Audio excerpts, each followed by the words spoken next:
All right, class, settle in. If you're looking at Amazon KDP for 2026, you are in exactly the right place.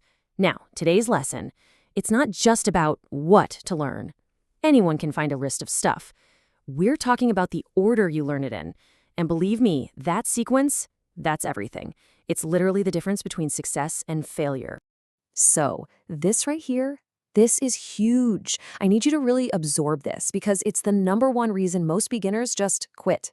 It's that classic analysis paralysis. You try to learn everything, marketing, keywords, cover design, the whole shebang, all at once. And what happens? You get totally swamped, overwhelmed, and you end up never publishing a single thing. Our whole goal today is to give you a foolproof system to make sure that does not happen to you. Okay, here's our game plan for today. First, we're going to tackle the beginner's trap, what it is and how to sidestep it. Then, we're diving into my 3-layer framework. We'll start with your foundation, move to the discovery engine, and finally, scaling your business. To wrap it all up, we'll hit the publisher's 80-20 rule, which is going to be your North Star for success. Let's get into it. All right, so first step, the KDP beginner's trap. Let's just get this out of the way. You're probably asking, is 2026 too late to start KDP? And the answer is absolutely not. Honestly, with the tools we have now, it's one of the best times ever. But, and this is a big but, that's also where the trap is. See, there's so much information out there, it just becomes noise. The winner today isn't the person who learns the most stuff, no way. It's the person who learns the right stuff in the right order. So, how do we do that? Well, I want you to think about this whole process in layers. It's kind of like building a house, right? You wouldn't try to pick out curtains before you've even poured the foundation, and you definitely wouldn't put the roof on before the walls are up. KDP is exactly the same. We have to build it in a specific order. First, we build our foundation. Then, we optimize for discovery. And only then do we scale the business, step by step. Okay, layer 1. Your foundation. This is all about creating your very first high-value product. Now listen up, because this is probably the most important mindset shift you're going to make on this entire journey. Your first book, it is not your lottery ticket. Let me say that again. It is not going to make you rich overnight. Think of it as your tuition.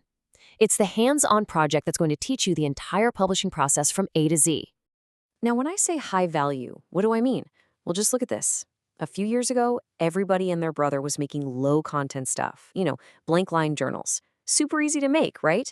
But now, that market is completely flooded. It's hyper-competitive. The real opportunity, the place you want to be, is over here in high-value, medium content. Think coloring books, word searches, things that actually provide an experience. Yeah, it's a little harder to make, but that higher barrier to entry, that's your best friend. That's your protective moat that keeps most of the competition out. And if you're wondering if that extra effort is worth it, well, let's look at the potential here. This number, that's the estimated daily sales for just one top-selling cozy coloring book, almost $3,000 in a single day. This isn't some random lottery winner.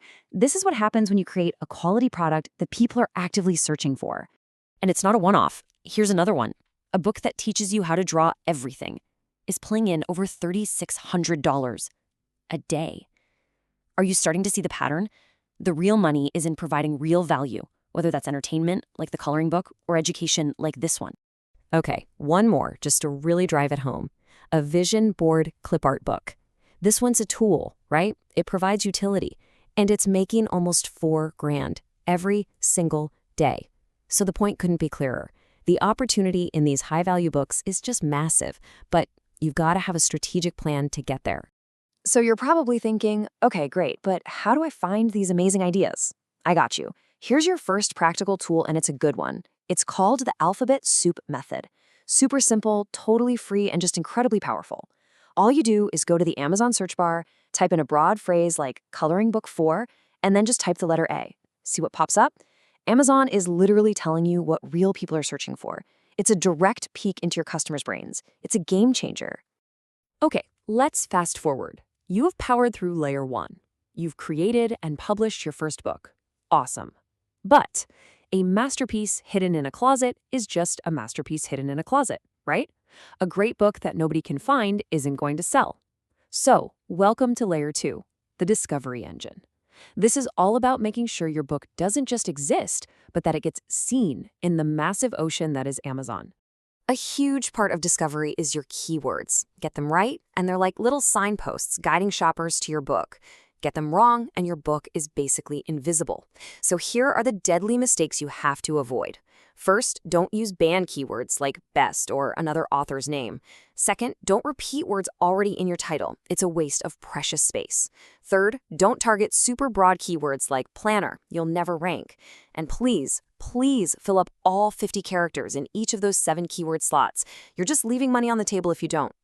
Now, keywords get people to the door, but your cover and title, that's what gets them inside. And you've got like 3 seconds to make an impression. That's it. So here's a simple killer test I want you to use. The 3-second test. Show your cover to a friend for just 3 seconds. Then take it away and ask them, what's the genre and what's this book about? If they can't tell you instantly, you've got a problem. Your cover has one job, to scream its genre and look like it belongs right next to the other bestsellers.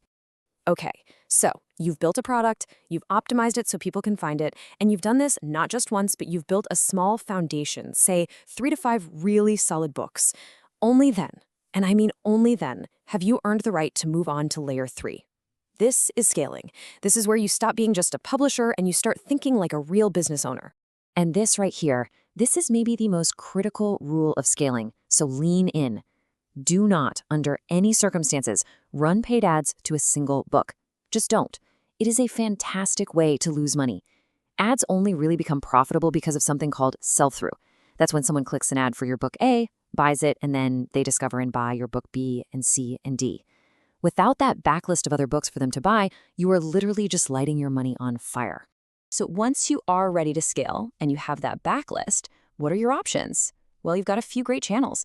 TikTok is amazing for free organic reach, just short little videos showing off your book's interior. Pinterest is fantastic for driving traffic with really nice clean mock-ups. And then, once you have that catalog, that's when you can strategically use paid Amazon ads to get guaranteed placement right in front of people who are already shopping. All right, we've covered a ton of ground. We've gone through all 3 layers of building your KDP business. So now let's bring it all home and simplify. Let's talk about the publisher's 80-20 rule. What are the 20% of actions that are going to get you 80% of your results? These are the 3 things you need to obsess about for long-term success. So here they are, the 3 core pillars of KDP success. First, taking up a huge 40% chunk is niche selection. Seriously, picking the right battlefield is half the war. Next, 30% goes to quality control. In this new world of AI-generated everything, a genuinely high-quality product made with care, that's what stands out. And that final 30%, consistent publishing. It's not about one home run. It's about getting on base over and over again. You win with a catalog, not a single book. And that brings me to this quote, and I really want this to sink in. Consistency beats intensity every single time. So many people burn themselves out trying to create one single perfect bestseller. That's the wrong goal. Your goal is to build a catalog of good books. Because every single book you add to your portfolio helps sell all the others. It creates this incredible compounding effect. And that's how you build real, stable, long-term income. So let's end where we began, with that first book. If you can just reframe it in your mind, if you can stop thinking of it as your lottery ticket and start thinking of it as your education, all the pressure just melts away. You give yourself permission to learn, permission to mess up, and permission to build the foundation for everything that's going to come next. So my final question to you is this: what will you teach yourself first?